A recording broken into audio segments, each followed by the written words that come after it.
القيامة للمذنبين المتلبسين الخطائين الهالكين شفيعا. فصلى الله تعالى عليه وعلى كل من هو محبوب ومرضي لديه صلاة تبقى تدوم بدوام الملك الحي القيوم. وأشهد أن لا إله إلا الله وحده لا شريك له وأشهد أن سيدنا ومولانا محمدا عبده ورسوله. أما بعد، فأعوذ بالله من الشيطان الرجيم. بسم الله الرحمن الرحيم. قال الله تبارك وتعالى في القرآن المجيد والفرقان الحميد: قل إن كنتم تحبون الله فاتبعوني يحببكم الله. صدق الله مولانا العظيم وبلغنا رسوله النبي الكريم ونحن على ذلك لمن الشاهدين والشاكرين والحمد لله رب العالمین. محمد کی محبت دین حق کی شرط اول ہے. اسی میں ہو اگر خامی تو سب کچھ نامکمل ہے. محمد ہے متاع عالمی ایجاد سے پیارا، ادھر مادر برادر مال و جان اولاد سے پیارا. سامعین محترم،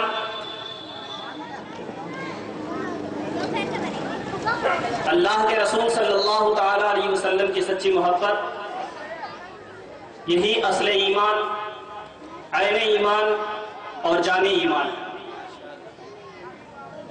اور جو دل اس نعمت عظمیٰ سے خالی ہے وہ ویران ہے اور برباد. الحمدللہ ہم اہل سنت و جماعت کا یہ عقیدہ ہے کہ جو شخص محبت رسول میں جتنا کامل ہوگا اللہ کی بارگاہ میں اتنا ہی محبوب ہوگا. اللہ نے قرآن مجید میں صاف ارشاد فرما دیا کہ اگر تم میری بارگاہ میں محبوب ہونا چاہتے ہو تو میرے حبیب سے محبت کرو، میرے حبیب کی اتباع کرو، میرے حبیب کی پیروی کرو، میں تمہیں اپنا محبوب بنا لوں.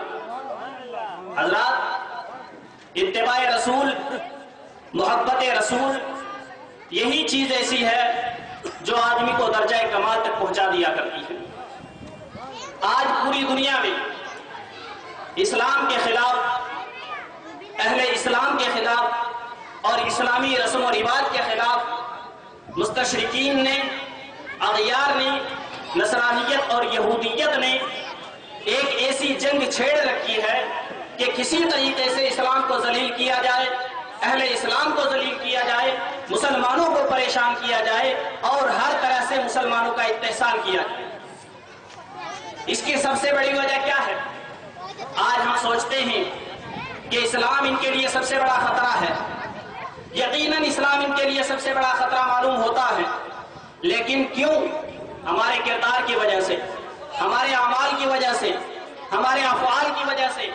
آج کبھی میرے نبی کریم صلی اللہ تعالی علیہ وسلم کی شان میں گستاخی ہوتی ہے، کبھی رسول کریم صلی اللہ تعالی علیہ وسلم کے گستاخانہ خاکے بنا کر کے مسلمانوں کی دل آزاری کی جاتی ہے، کبھی فلموں اور ڈراموں کے ذریعے، الیکٹرک اور پرنٹ میڈیا کے ذریعے مسلمانوں کا استحصال کیا جاتا ہے، ان کے جذبات کے ساتھ کھلواڑ کیا جاتا ہے. لیکن بیچارہ مسلمان ہے کہ سو رہا ہے، آرام کر رہا ہے. رسول کریم کی شان میں گستاخی ہوتی ہے، اس کے کان پر جوں تک نہیں رینگتی ہے. خدا کے رسول کی شان میں بے ادبی کی جاتی ہے، لیکن مسلمان بیدار نہیں ہوتا ہے. میں آپ سے پوچھنا چاہتا ہوں مسلمانوں، آپ کو اگر کوئی گالی دیتا ہے، آپ کے ماں باپ کو اگر کوئی گالی دیتا ہے اور ساتھ ہی ساتھ آپ کے رشتہ داروں اگر کوئی گالی دیتا ہے تو آپ کی رگیں ظرافت پھڑک اٹھتی ہے، آپ کا چہرہ لال پیلا ہو جاتا ہے، آپ غصے میں لال ہو جاتے ہیں. لیکن جب رسول کریم کی شان میں گستاخی کی جاتی ہے، اللہ کے رسول کو گالیاں دی جاتی ہیں، اللہ کے رسول صلی اللہ تعالی علیہ وسلم کی ازواج مطہرات کے خلاف نہ جانے کیسے کیسے پروپیگنڈے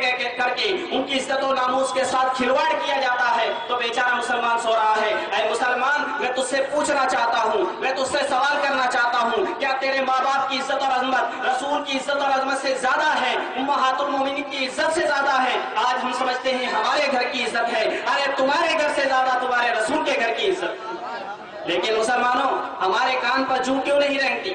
ہم پریشان کیوں نہیں ہوتے؟ ہمارا دل کیوں نہیں دھڑکتا؟ یہ ہماری کمزوری ایمان کی دلیل ہے. یہ اس بات کا ثبوت ہے کہ آج مسلمان کے دل سے اللہ کے رسول کی محبت ختم ہو چکی ہے. مسلمانوں، محبت رسول کا مطلب کیا ہے؟ یا رسول اللہ کا نعرہ لگا دینا یہ محبت رسول کی دلیل نہیں ہے. غلام ہے رسول کے غلام ہیں، یہ نعتیں پڑھ لینا یہ غلامی رسول کی دلیل نہیں ہے. واقعی اگر آپ کو یہ رسول کریم صلی اللہ تعالیٰ علیہ وسلم سے الفت و محبت ہے، اللہ کے رسول سے آپ محبت کرتے ہیں، تو میرے رسول کے کردار کو اپنائیے، ان کی سیرت کو اپنائیے اور دنیا والوں کو بتا دیجئے کہ تم میرے نبی صلی اللہ تعالیٰ علیہ وسلم کے گستاخ ہو. جتنی رسول کی شان تم گھٹانے کی کوشش کرو گے، ہم اپنے کردار کی وجہ سے، اپنے اعمال کی وجہ سے، اپنی سیرت کے ذریعے ہم دنیا کو یہ بتا دیں گے کہ مسلمان چاہے اس سے کوئی بھی ناراض ہو جائے، میرے رسول ناراض نہیں ہونے چاہیے.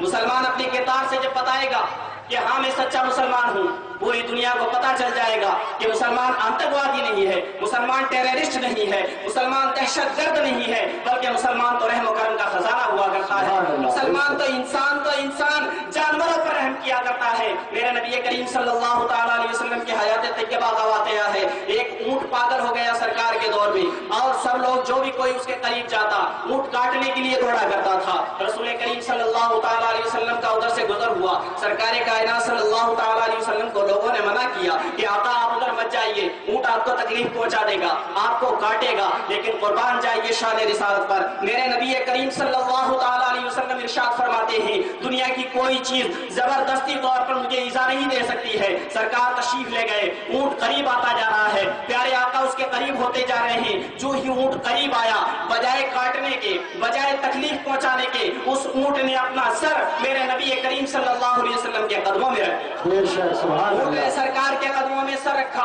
آنکھوں سے آنسو جاری ہو گئے. دیکھنے والوں نے دیکھا، ایسا محسوس ہو رہا تھا جیسے اونٹ کچھ کہہ رہا ہے، سرکار کچھ سن رہے ہیں، آقا اسے تسلی دے رہے ہیں، اس کے سر پر ہاتھ پھیر رہے ہیں. پھر آقا ارشاد فرماتے ہیں اس کا مالک کون ہے، اسے بلایا جائے. اس کے مالک کو بلایا گیا اور اس کے مالک سے کہا کہ یہ اونٹ پاگل نہیں ہوا ہے، بلکہ اس کی شکایت ہے، یہ مجھ سے شکوہ کر رہا ہے کہ میرا مالک مجھ سے کام زیادہ لیتا ہے، میرے اوپر بوجھ زیادہ لادتا ہے اور مجھے کھانا کم دیتا ہے، مجھے چارہ کم دیتا ہے. لہٰذا جتنا چارہ تم اسے دیا کرو اتنا ہی کام اس سے لیا کرو. اگر اس کے خلاف تم کرو گے تو جان لو کہ یہ ظلم میں شمار ہوگا، اور اسلام ظلم و زیادتی کا کبھی بھی درس نہیں دیا کرتا. نعرہ تکبیر، نعرہ رسالت، حضرت علامہ مولانا ابو بکر صاحب قبلہ، سبحان اللہ.